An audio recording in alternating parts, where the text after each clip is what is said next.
one of the things that Rashi tells us in regards to Jacob, it says that he prostrated himself at the head of the bed.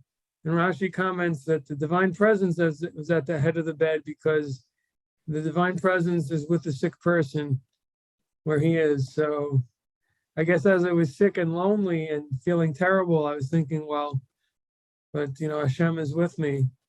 It's with the sick. So that was a comforting thought.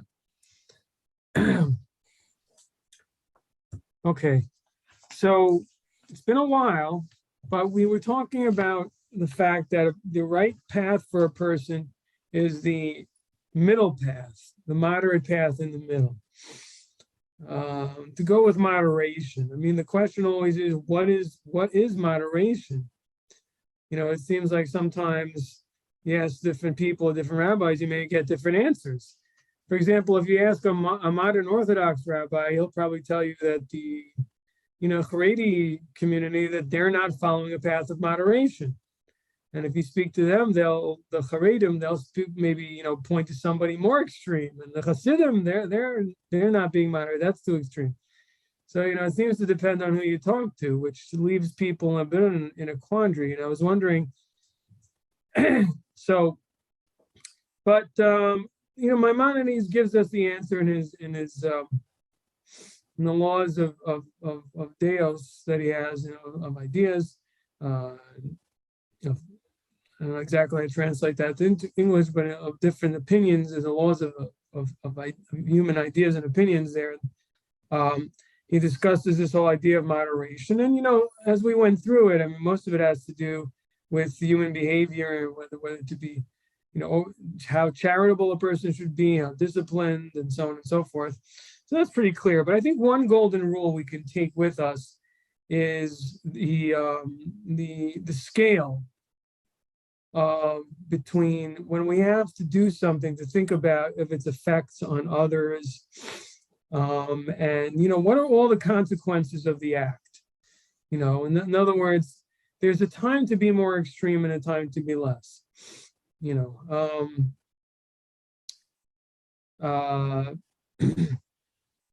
I guess one of the first things that comes to mind is the issue of charity. I think we've talked about it in the past.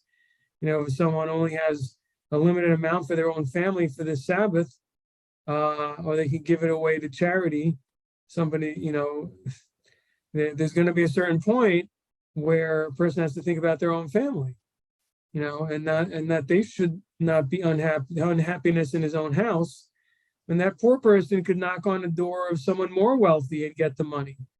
So, that's complicated. Again, it seems to be a case by case, but that's definitely something to think about. A person has to be very careful with being charitable outside the home and not being charitable at home.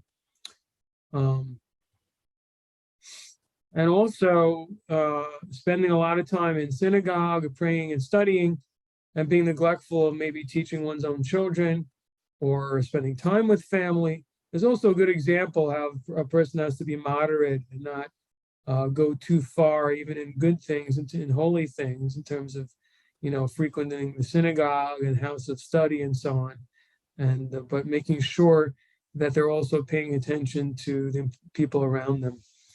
So I thought those are some good examples. All right. So I'm on page 38 of Path of the Righteous Gentile, the bottom paragraph, and he's going to talk about some exceptions to taking the middle road. Says over there, paragraph 9, there are exceptions. When it comes to anger or false pride, one should strive to avoid these destructive traits to the ultimate.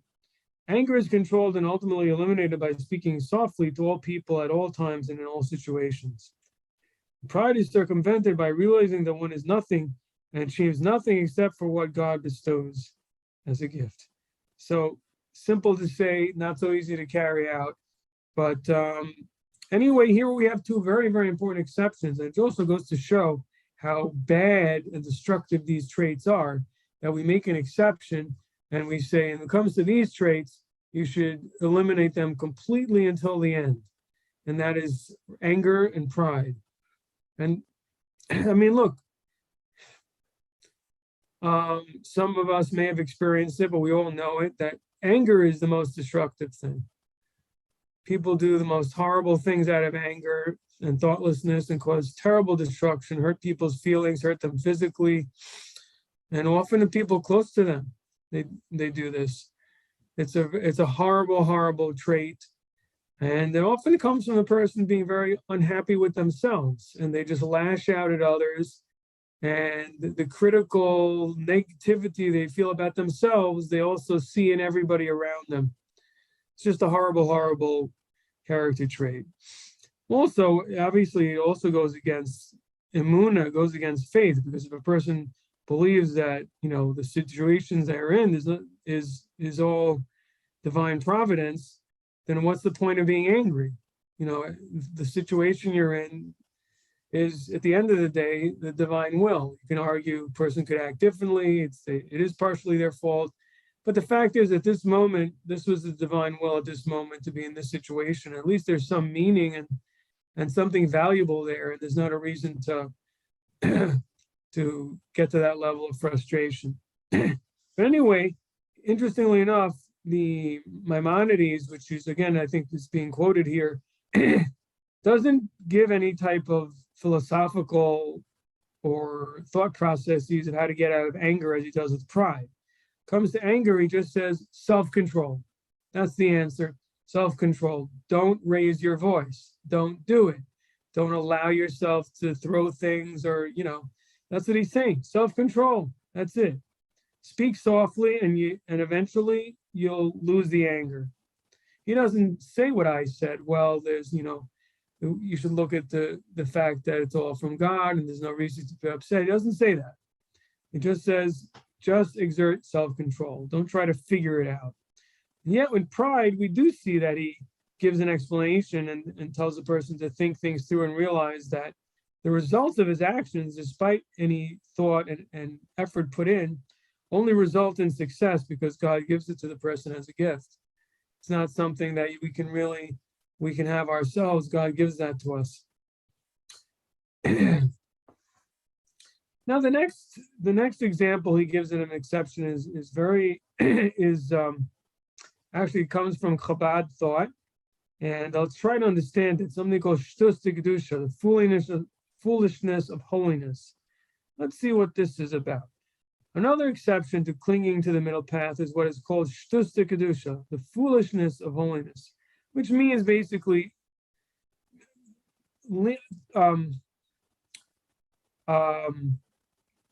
being irrationally inclined when it comes to holy things. In other words, basically, even if you say, oh, it can't be done, there's some mitzvah that we should accomplish, but it just can't. It's across a river, it's just too difficult, too cold outside, whatever it may be, person just puts all those thoughts aside and just does it. Let's see how he explains it. This means that man, finding himself in a situation of being sunk in the pursuit of physical pleasures, even permissible physical pleasures, must sometimes act in the extreme to counter the situation and eventually achieve moderation. So that's not exactly as I said it, but the way he seems to be explaining it is the person has to go to the extreme away from physical pleasures, I guess, to counter the complacency of person's involvement in physical pleasures and I guess relaxation or something like that.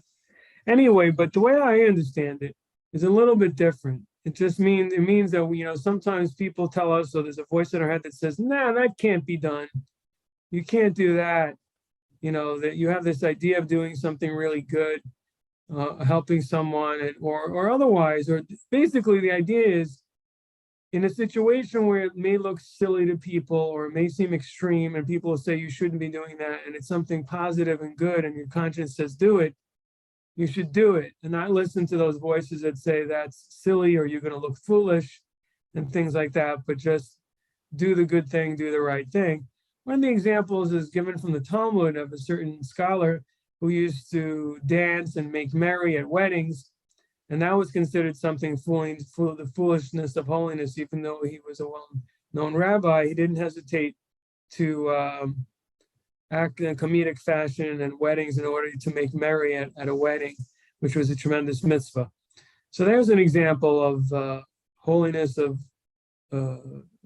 the foolishness or irrationality when it comes to something holy that we should engage in. Okay.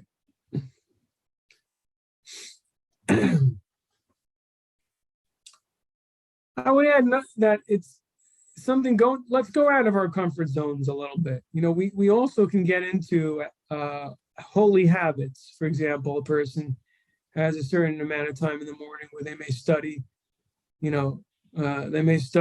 Torah in the morning, and they may go to synagogue or have a Torah session in the evening. And that might be it. And that becomes their habit, and they don't have any more, and because they're working or busy. And then as they, for example, retire, they have more time, they still don't change it because they're so habituated that this is their norm that they don't add any more time for Torah study or learning with others. And the idea of this foolishness of holiness is to take a jump and say, no, we're going to make things different. We're going to do more, even though it feels like a little bit much for me, or it just feels weird because I'm so unaccustomed to it. Do what we're unaccustomed. Go a little bit out of your comfort zone. Okay, now we're on page 39, paragraph 10. In order to assure success in one's strivings, it is important to select a respected friend as both a consultant and a confidant. So in other words, the person should have someone they can talk to about things and get advice. When matters of doubt or concern arise pertaining to the performance of the 7 laws of Noah, another's assessment of the situation will provide objectivity in determining the appropriate course of action. This is called asel harav. Attain a teacher for yourself. This spiritual buddy system will expand one's perspective and clarity, objectives that can be met even if the advisor is less than a towering genius or spiritual giant. What is desired here is the ability to open up in a sincere dialogue. This can be achieved even when an advisor who is on a lower level, even when the advisor is on a lower level than the one seeking the advice. So basically the idea is talk it out, talk it over with others, have a good friend who's also adherent to the 7 laws, and talk out things with them and see what they think. We all have points in our lives where we come to conflicts, we have moral conflicts. And those are the times we really need someone else to talk to. It's very hard to make those decisions ourselves because, we're caught up in the issues and in the personalized, and it's personal, and it can confuse the mind. And to be sure we're doing the right thing, it's good to talk to a friend, or in this case, or a teacher or a friend. Sometimes it's really hard to find a teacher that you're comfortable with, who knows us well enough. And that's why a good friend who's also on the same page as us with the 7 laws of Noah is often really even more helpful than a teacher. Okay, any comments on any of this so far? All right. Okay. Yes? No? Maybe so? Well, I'm just, you just described my friend Charlie perfectly, with the person to talk to, and we've gone through this together, and it is so true. You've got to have that person that you can talk to about anything, even, and no matter how outlandish I might say, well, what about this? She's not going to think I'm totally crazy, that will listen to me. So she's my person. And you're probably her person. I hope so. You're very lucky ladies, both of you, to have a friend like that and someone the same values as yourself. So many people don't have that. I don't find it so easy actually myself to find someone who you can really openly speak to. So it's a very, very lucky thing to have. We really have to try to find it. And luckily there are a lot of answers and a lot of books. So I just keep reading, and what I can't get from friends, I try to get from my studies. But it's a tremendous blessing to have that. Okay, one more paragraph. The next paragraph is just so powerful and so encouraging. And it's actually from Maimonides at the ends of the Laws of the Jubilee. He says this, I believe. We'll look it up in the back because it's really worth knowing and taking a look at it in the original source. Paragraph 11. Every person on the earth whose spirit is humble and who differentiates between good and evil in order to be able to stand before God, to serve him and know him, and walk upright in his path, removing the yoke of the scheming and calculating with which most people conduct their lives, sanctifies the Holy of Holies, or is sanctified as like the Holy of Holies. God will be this person's portion and inheritance in this world and the world to come forever and ever. And he will merit success in all his material efforts in this world. As it is written, seek the Lord while he may be found, call upon him when he is near. Isaiah 55. So the door is open to everyone to seek to do what's right, to contemplate on God's wisdom and greatness, and come close to him. So this is the end of chapter 3. So if you look in the back of the book, it says Mishnah Torah, laws of the sabbatical and Jubilee years, chapters 13, law 13. I believe this is the one. So powerful words from Maimonides. Every person whose spirit is humble and differentiates between good and evil in order to be able to stand before God, to serve him and know him, and walk upright in his path, removing the yoke of the scheming and calculating, sanctifies. I think it's actually is sanctified like the Holy of Holies, but you can check it out. Powerful words there. I want to share with you a little idea from this week's parsha. I think it's this week's parsha. I've been out of synagogue for so long. I may have gotten it wrong, but I don't think so. Anyway, this week is the parsha Mishpatim, the civic parsha chapter on the different civil laws of the Torah given by God to Moses. And not until that's complete do we start talking about the laws of the tabernacle later on, next to follow the weeks after that. And I think there's a tremendous lesson there. You know, first, we talked about obviously the big ones, the 10 Commandments, which were an equal mix of how to behave in terms of our relationship with God and how to behave in terms of our relationship with man and our family and so on, and our neighbors. And but yet, as we get into more details, we really delve in deeply into the nitty-gritty of everyday life and money matters and servants and lending money and so on and so forth before we can get to the temple. So before we can get to the temple, we have to treat each other fairly and correctly and morally and really care about those things. We can often, I think, a religious person can, if not careful, can get lost in the spiritual and can get lost in, thinking about God and prayer and things like that and forget about things like balancing their checkbook, making sure they don't bounce a check to somebody or making sure they pay back a loan that they took and things like that.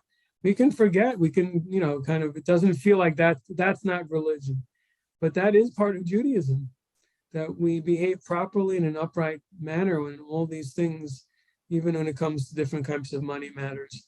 And evidently, this is something that God and Moses was given to Moses to declare to the people before we get to the temple.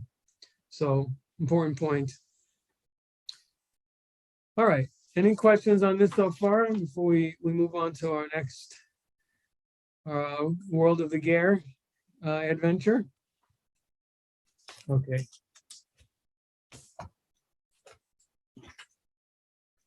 So we were in the middle of talking about Naaman last time. We're still in the middle of it, I believe. So we got to try to finish it today.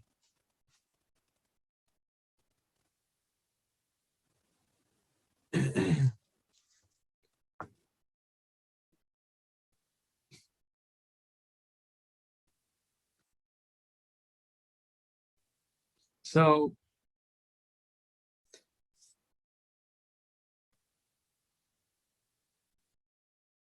we were on page 82, I think. I think we did the paragraph saying Elisha wants no material reward for his righteousness. So I'm going to start from the paragraph starting with the word Naaman changes the subject. It says there, that's on page 82. Naaman changes the subject and requests something from Elisha. He asks for permission to take a wagon load of earth in order to build a sacrificial altar back home in Damascus. This is another defining moment. By showing his respect for the soil of the land of Israel, he demonstrates his love for the land and his respect for God and the Jewish priesthood. The Baal HaTurim writes, Phinehas and Hophni, the two sons of Eli, the high priest, desecrated the priesthood by their actions, whereas Naaman showed his respect for the priesthood by building his sacrificial altar from the earth of the land of Israel. In the end, Phinehas and Hophni were killed for their misdeeds, and Naaman was brought into the wings of the Shekhinah, and his grandsons became great scholars of the Torah. So this act was a really powerful act of respect that he did and that he showed towards the land of Israel, the Jewish people, and the priesthood. Next paragraph. By asking Elisha's permission to take the soil, Naaman demonstrated that he had become scrupulously observant of the Noahide prohibition against theft. He has not merely rejected idolatry, but has taken upon himself the entire doctrine of the 7 Noahide laws. So, because there is an opinion that it's permitted to dwell in the land of Israel. Rashi brings it in the Chumash, as long as the non-Jew doesn't engage in idolatry. So he's explaining to us now, the author, that Naaman embraces all the 7, and that's why not only idolatry does he reject, but theft as well. And now Naaman brings to Elisha a problem he must face. It is a problem that every Noahide ger must deal with in some form or another. Sooner or later, the Noahide will return home to live among idol worshippers. These are his people. He loves them and must remain at peace with them. So Naaman asks Elisha that God should forgive him for returning to his previous way of life, because he's going to live it as a pretense. The issue centers on the king of Aram, in whose dominion Naaman must live. As the king is trusted aide, one of Naaman's duties is to accompany the king when he visits the temple of the local Aramean god. The last place on earth that Naaman wants to be is in the temple of Avodah idol worship. But the king requires it of him, and when the king bows down before his idol, Naaman will be expected to bow along with him. But in his heart, Naaman will be bowing only to the God of Israel. Elisha blesses him with Lech LaShalom, go towards peace, meaning that God will be with Naaman now and forever, even in times of danger and places of darkness. The spiritual filth that Naaman grew up with is no longer part of him. The foreskin of his heart has been circumcised, and so Naaman departs from Elisha, prepared to be a lonely man of faith, a ray of light in the midst of darkness. It's bringing out this issue of loneliness, and I think it's also, there's a frustration when a person has such a deep belief and yet can't show it and has to force themselves to behave in a manner that they don't believe in. I think it's a very difficult and torturous thing to have to go through.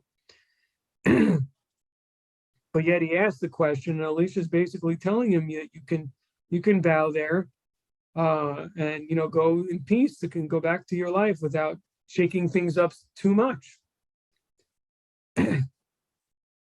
So that's as far as that's the end of the dialogue between Naaman and Elisha. Next paragraph. Now, the Ger program takes an unexpected turn. Gehazi, Elisha's disciple and assistant, enters the scene. Gehazi is not a man of God like Elisha, his master. Gehazi is a predator. He knows that Naaman is as innocent as a child who only wants to do the right thing. Gehazi sees his chance to benefit from this, because Naaman is wealthy and has brought a fortune in gold and silver with him. This is also something that I think could be very relative to the B'nai Noach community, in that sometimes, in their innocence and not being knowledgeable maybe about different rabbis or different leaders, they may, God forbid, get attached to someone who's a bit of a charlatan. I'm not saying that I know this from experience, but a person has to be careful not to fall prey to someone who wants to take advantage of them economically or something like that, and really isn't who they put themselves out to be. So that's seems to be what the issue over here with Gehazi was, such a person, predatory person.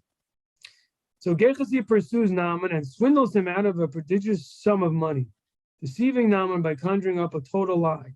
He tells a lie in the name of Elisha, saying, "My master sent me, saying, just now 2 young men have come to me from Mount Ephraim. They are disciples of the prophets. Please give them a talent of silver and 2 silk tunics." So he makes up a story that Elisha asked for some expensive items from him.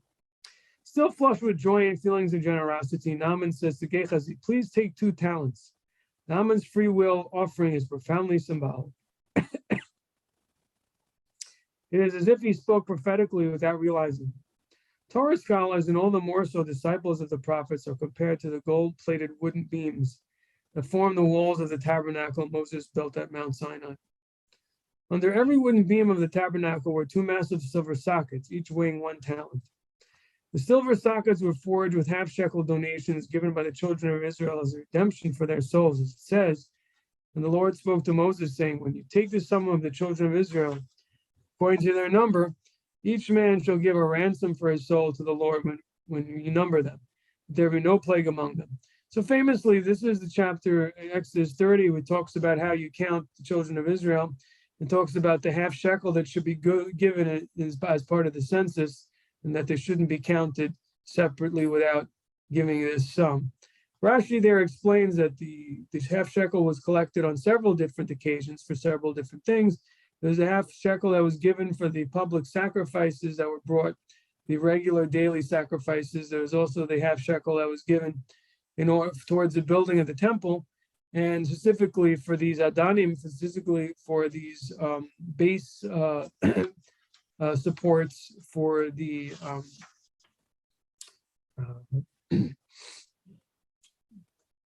beams of the tabernacle.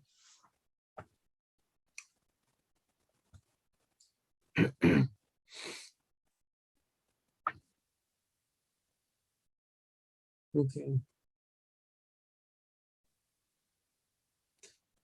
Page 84, second paragraph. Naaman has symbolically offered a 2-talent silver ransom for his soul. From this standpoint, this is all good. Even though he was swindled, Naaman has fulfilled the mitzvah of giving tzedakah. So from his point of view, it was a mitzvah. That's also important to keep in mind. What a tremendous lesson. Sometimes people are worried, gee, if I give this money for charity, but how can I trust this person?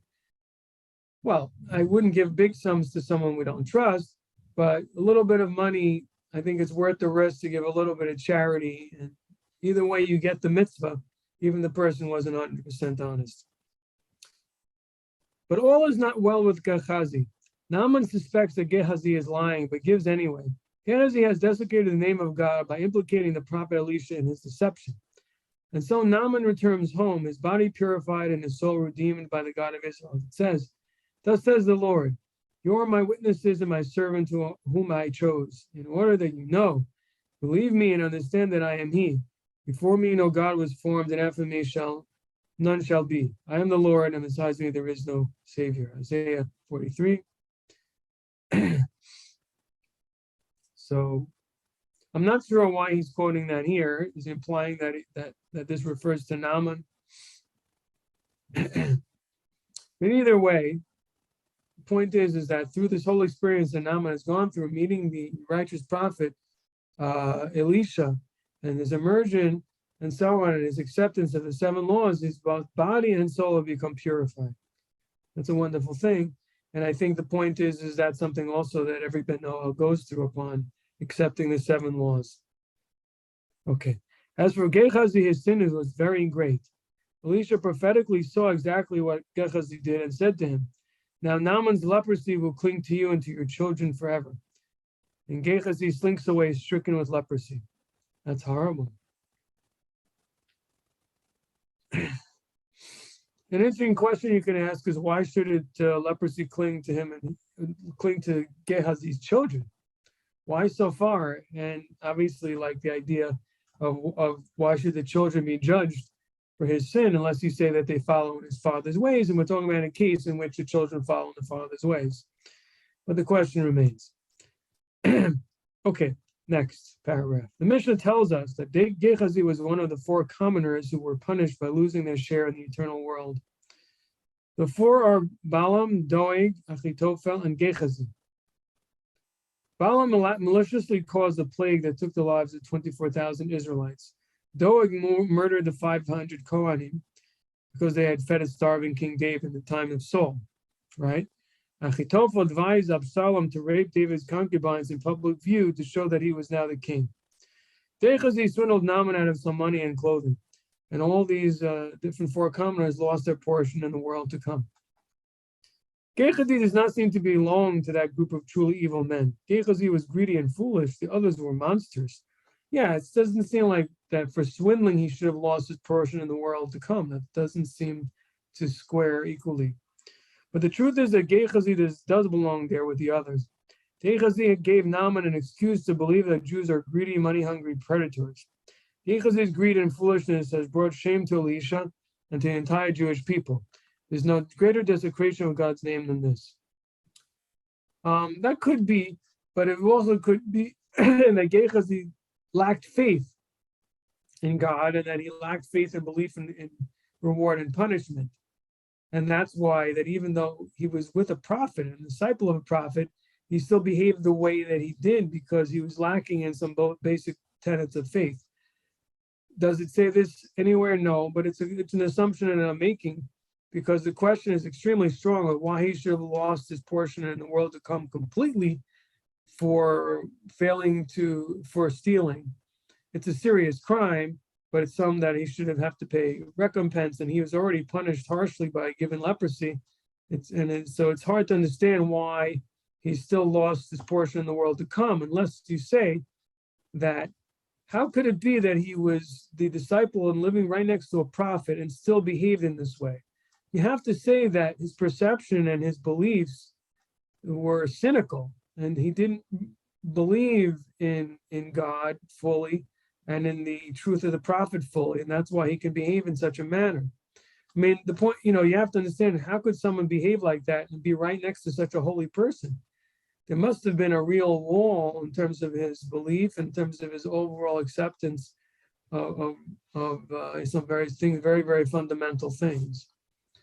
Ross, you have a question?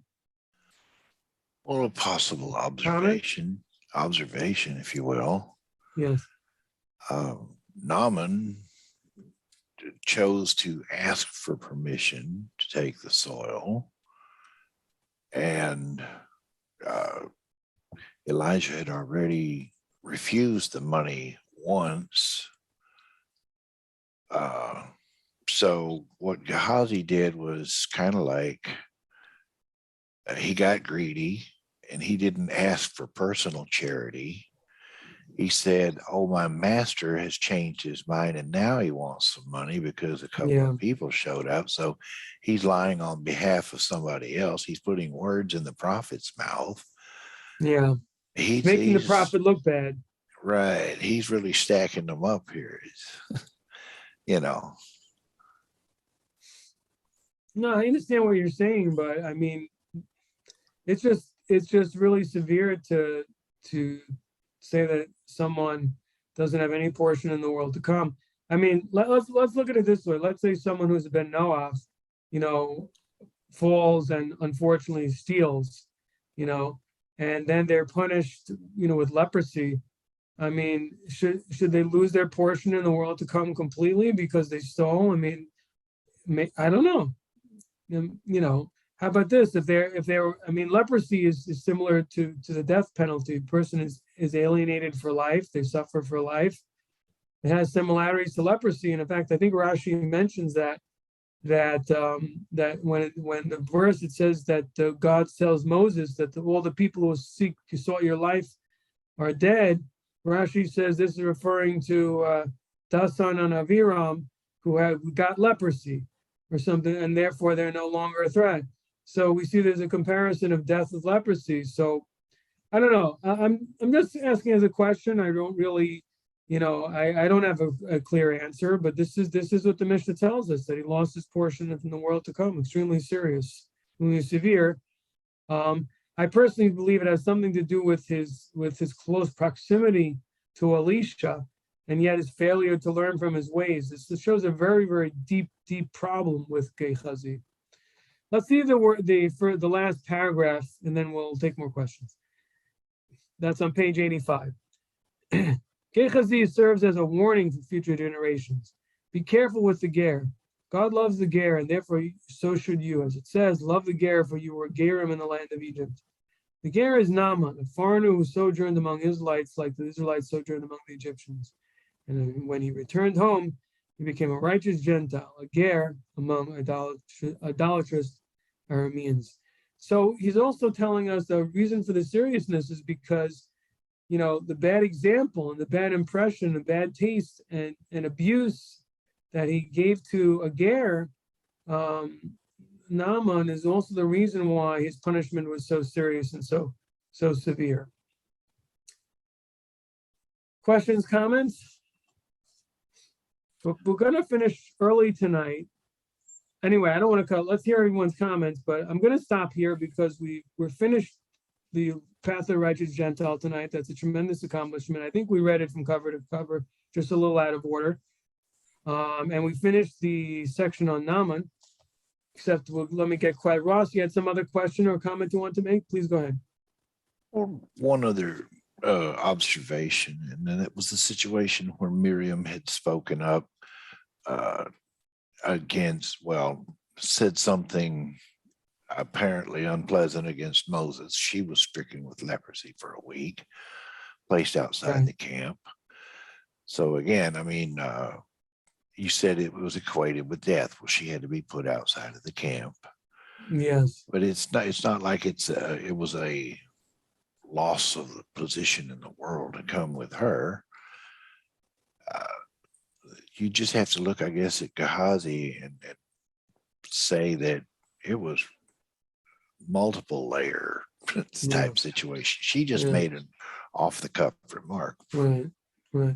I think also, as he says, that this was a tremendous desecration of God's name that he did, because he's representing the prophet. He represented the prophet as some type of swindler, because he had the idea that Elisha should first say no and then change his mind, just had made a very bad impression. It seems to imply that some kind of double thinking, or he decided that he did want to take some money. It just looked really bad. And so that was a desecration of God's name, and made the prophet who represented God also looked somehow scheming. And that was really a really bad thing. Okay, anyone else have any comments on any of this?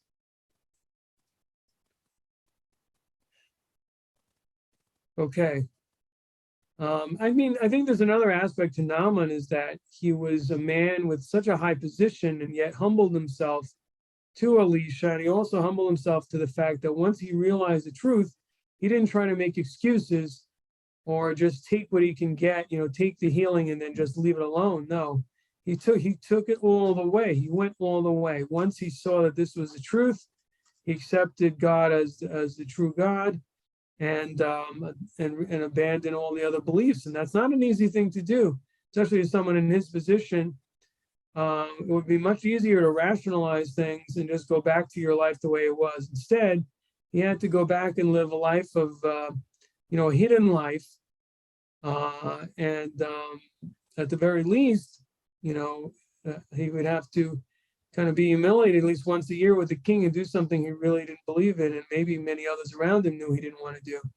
So his life really, really changed. He went from living a comfortable life, kind of, with the elites and on the same page, as being on the outside and yet rejoining and being dominated by them. Tough thing to do, but he did it.